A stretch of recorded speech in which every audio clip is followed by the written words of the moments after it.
Rahayu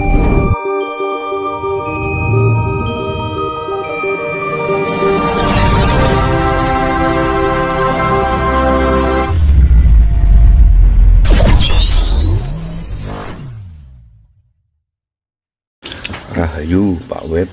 Rahayu, rahayu. Selamat. Sehat ya Pak ya. Sehat. Alhamdulillah.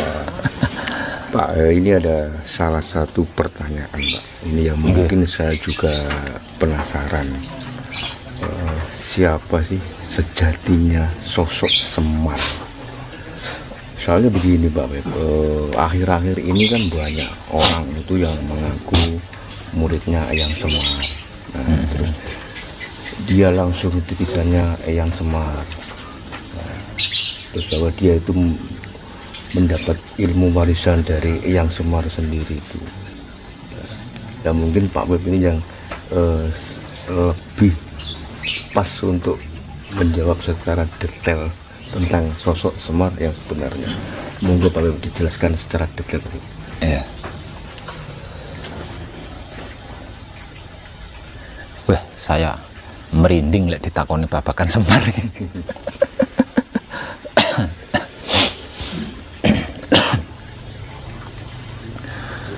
Sebenarnya kalau kita menyukai pentas seni wayang kulit ya, Iya. kesenian asli orang Jawa, tentang Semar itu hampir mirip-mirip benar Mas, hampir mirip-mirip benar. Jadi intinya Semar itu sebenarnya bukan bangsa manusia ya. Semar itu bukan dari bangsa manusia, melainkan dari bangsa dewa atau kedewaan. Dewa itu kalau istilah awamnya kan juga disebut sebagai nabi ya. Jadi Semar itu ya termasuk nabi. Nabi yang asli Jawa. Namun Semar ini tidak bisa disebut nabi Mas. Semar ini tidak bisa disebut nabi. Karena apa? Karena dia turun ke dunia itu bukan untuk menyampaikan kebenaran. Beda kalau nabi itu diturunkan ke dunia kan untuk menyampaikan kebenaran Tuhan. Tapi Semar tidak. Semar diturunkan ke dunia itu untuk melindungi Jawa. Bukan menyampaikan kebenaran Tuhan kepada orang Jawa, bukan, tapi untuk melindungi Jawa. Bukan orang ya, tapi Jawa. Untuk melindungi Jawa. Sebab itu Semar lebih lebih coroannya apa ya, cenderung apa ya, lebih cenderung disebut sebagai dangyang. Ya, dangyang. Dangyang ini maksudnya pelindung loh Mas, pelindung Jawa. Jadi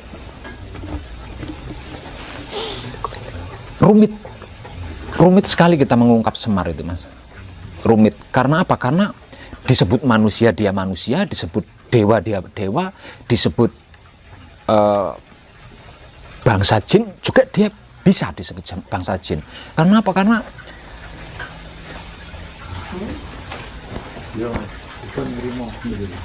waduh, iya ya. Rumit Mas, rumit banget. Disebut manusia bukan? Iya, bukan. Jin juga bukan? Bukan. Dewa juga bukan. Walaupun dia seorang dewa. Ya, betul. Jadi Semar itu sesungguhnya adalah rajanya dewa Mas. Aslinya dia raja dewa. Berarti sosok Pak? Sosok, Ya? Sosok beliau? Sosok. Tapi dia bisa tinggal dimanapun Mas. Dia bisa tinggal di partikel manapun. Dia bisa tinggal di dimensi manapun. Jadi mengungkap Semar itu sama dengan mengungkap Tuhan, man. rumitnya maksudnya. Semar bukan Tuhan, tapi mengungkap Semar itu sama rumitnya dengan mengungkap Tuhan. Berarti gini Pak, intinya kalau sosok Semar itu merupakan sosok wujud, berarti dia itu beranak dan diperanakan juga? Tidak. Tidak. Tidak. Makanya saya katakan mengungkap Semar mirip-mirip dengan mengungkap kerumitan Tuhan, Mas. Tidak, Semar tidak beristri, tidak beranak, enggak. Tapi wujud. Wujud. Namun di dalam kisahnya, di dalam kisah perjalanannya, Semar itu memiliki pendamping, ya, memiliki pendamping 3, yang paling dominan itu 3 ya. Dan itu seperti yang digambarkan di pewayangan itu. Tapi sesungguhnya 3 itu bukan anaknya Semar, bukan.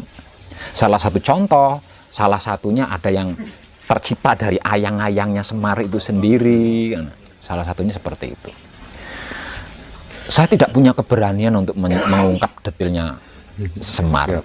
Karena apa? Karena mengungkap Semar berarti 1, mengungkap asal-usul Pulau Jawa, 1. Yang kedua, mengungkap asal-usul Jawa. Yang ketiga, mengungkap kegaiban Tuhan. Tapi nyata, Mas, gitu loh. Ini nyata. Namun kenyataannya itu ini hanya dapat diperoleh oleh orang Jawa yang tidak lupa Jawanya, 1. Nah, terus juga bisa diperoleh oleh para tamu yang tidak menghormati Jawa atau orang Jawa yang lupa Jawanya, yang bisa membuktikan wujud Semar. Satu misal contoh, ada tamu yang merongrong Jawa. Iya. Nah, ini entah kapan waktunya dia akan bertemu dengan Semar untuk mendapatkan hukumannya. Artinya bertemu Semar kan, karena untuk mendapatkan hukuman dari Semar. Gitu. Seperti itu. Begitu juga orang Jawa.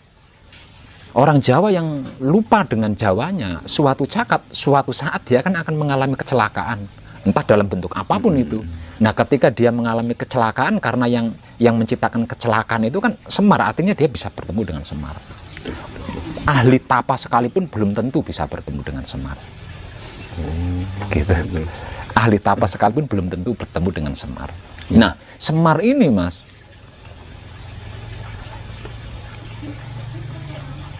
mungkin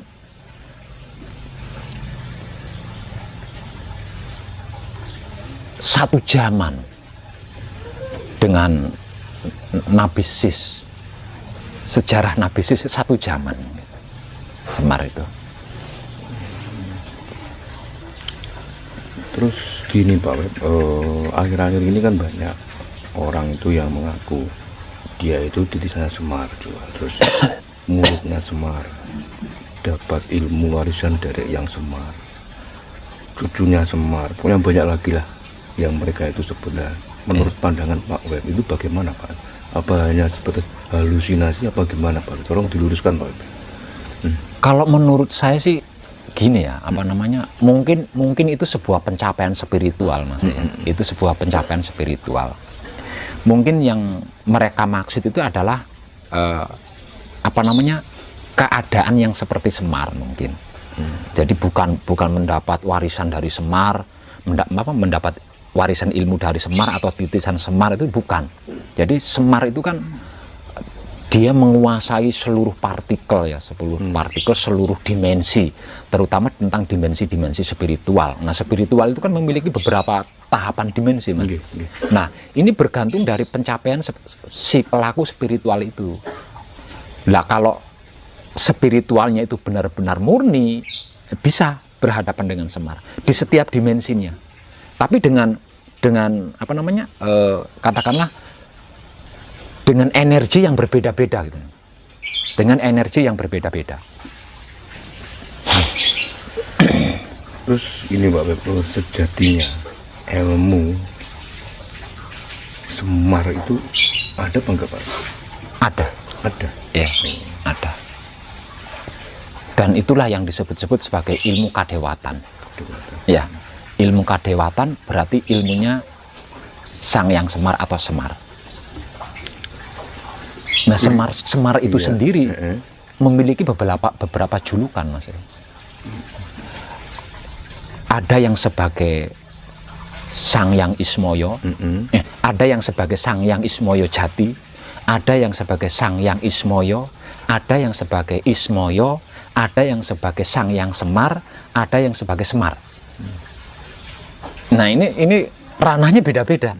Tapi orangnya satu. Orangnya satu. Iya, orangnya satu, tapi ranahnya beda-beda. Kalau Sabdo Palon itu Semar apa enggak, Pak? Semar, Eyang Sabdo Palon Noyo Genggong, dua ya, dua. Kebanyakan orang mengartikan Sabdo Palon Noyo Genggong itu satu, ya, tapi sebenarnya dua itu. Dua sosok. Iya, dua sosok. Lah, Sabdo Palon Noyo Genggong ini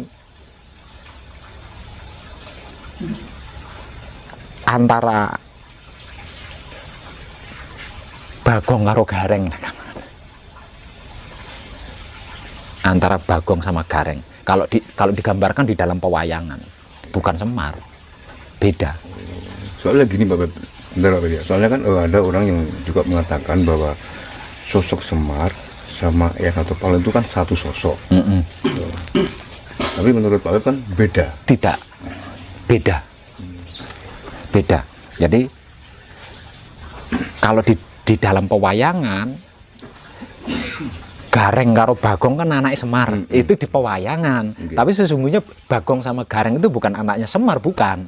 Lah, Bagong sama Gareng inilah Sabdo Palon Noyo Genggong. Jadi beda, sama Semar itu beda. Tapi bisa dikatakan Sabdo Palon Noyo Genggong itu adalah ilmunya Semar. Bisa dikatakan lebih tepatnya ilmunya Semar. Gitu. Iya. Karena apa? Karena setelah ini susah, mengatakannya susah ya. Katakanlah peradaban.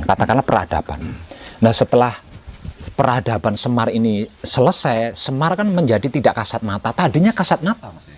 Ya, awalnya itu kasat mata.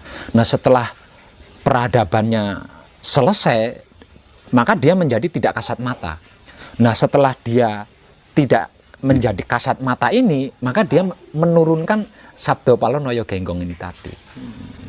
Menurunkan Sabdo Palon Noyo Genggong. Nah, Sabdo Palon Noyo Genggong ini pun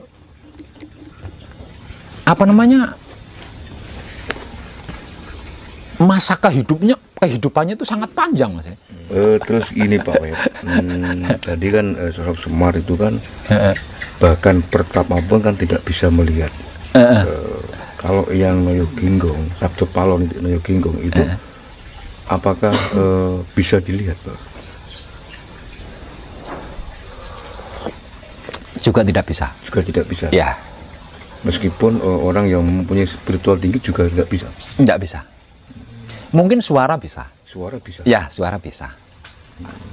Jadi Semar atau Sabdo Palon Noyo Genggong ini hanya dapat terlihat secara kasat mata jika ada sesuatu yang mengancam Jawa. Intinya seperti itu, Mas.